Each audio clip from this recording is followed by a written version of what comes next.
শীতের দিনে বিকেলে গরম গরম এক বাটি স্যুপ থাকলে খেতে বেশ ভালোই লাগবে। স্যুপ এমন একটা খাবার, এটা সব ঋতুতেই মানানসই, তবে শীতের দিনে স্যুপটা খেতে বেশ ভালো লাগে। আসসালামু আলাইকুম ভাই বোনেরা, কেমন আছেন? আশা করি যে যার অবস্থানে বসে এই ভিডিওটা দেখছেন সবাই অনেক বেশি ভালো আছেন।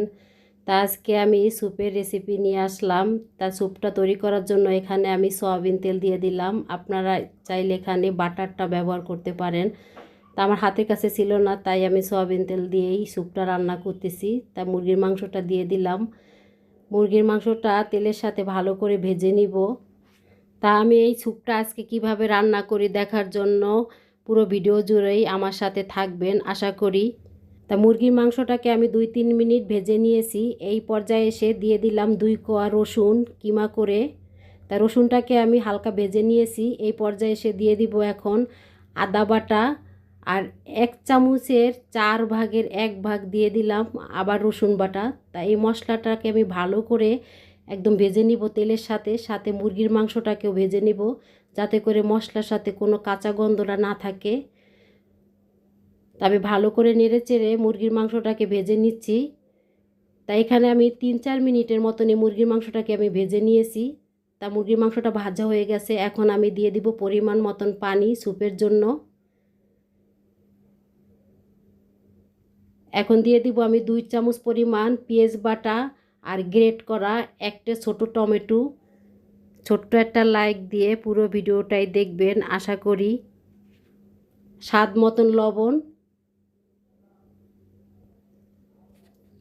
স্যুপে বলক এসেছে, এ পর্যায়ে এসে দিয়ে দিব আমি ব্রোকলি, আর দিয়ে দিব একটা মাঝারি সাইজের গাজর। তা গাজরটাকে আমি কিউব কিউব করে কেটে নিয়েছি। এভাবে কেটে নিলে স্যুপটা দেখতে বেশ সুন্দর লাগে। তা মাংসটা সিদ্ধ হয়ে গেছে, এখন আমি মুরগির মাংসটাকে উঠায় নিচ্ছি।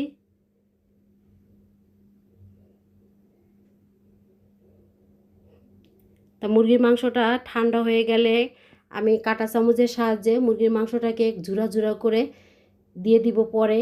এই পর্যায়ে এসে দিয়ে দিলাম আমি টমেটো। এখানে 1 চামচ পরিমাণ আমি টমেটোটা দিয়ে দিচ্ছি, কারণ আমি এখানে টমেটো গ্রেট করাও দিয়েছি আবার টমেটো কেচাপও দিয়েছি, এতে করে কালারটা সুন্দর আসবে। 1 চামচে 3 ভাগের 1 ভাগ দিয়ে দিলাম টেস্টিং সল্ট, আর দিয়ে দিলাম 1/2 চামচ পরিমাণ কালো গোলমরিচের গুঁড়ো। আর টেস্টিং সল্টটা দেওয়ার কারণ বড় বড় চাইনিজ রেস্তোরাঁর স্বাদ ফিরে পাওয়ার জন্য টেস্টিং সল্টটা দিয়ে দিলাম। তাই এখানে দিয়ে দিব আমি 4-5 ফোঁটার মতন ভিনেগার, আর দিয়ে দিব মুরগির মাংসটা জুড়া করে নিয়েছি। এখন আমি হালকা নেড়ে চেড়ে নিব। তা আমি ফ্রোজিং করা আমার ক্যাপসিকাম ছিল ফ্রিজে, সেখান থেকে আমি কিছু অংশ দিয়ে দিলাম। এটাতে আলাদা ফ্লেভারও আসবে, আবার কালারটা দেখতেও বেশ ভালো হবে।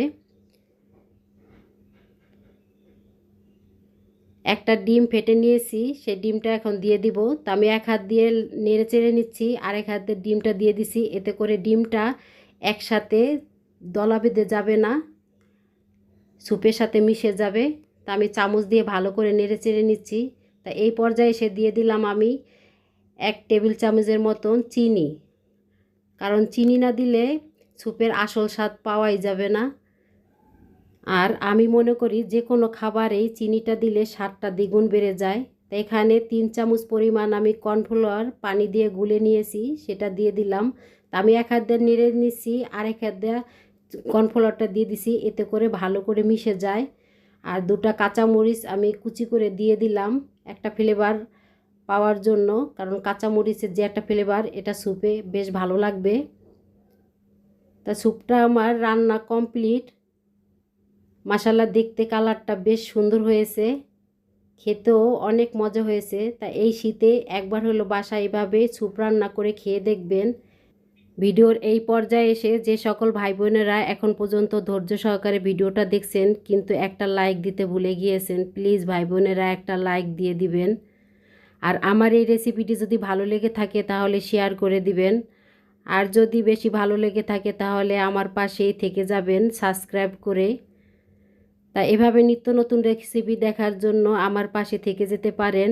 আজকের মতন এই পর্যন্ত, আবার দেখা হবে নতুন একটা রেসিপিতে। সেই পর্যন্ত আল্লাহ হাফেজ।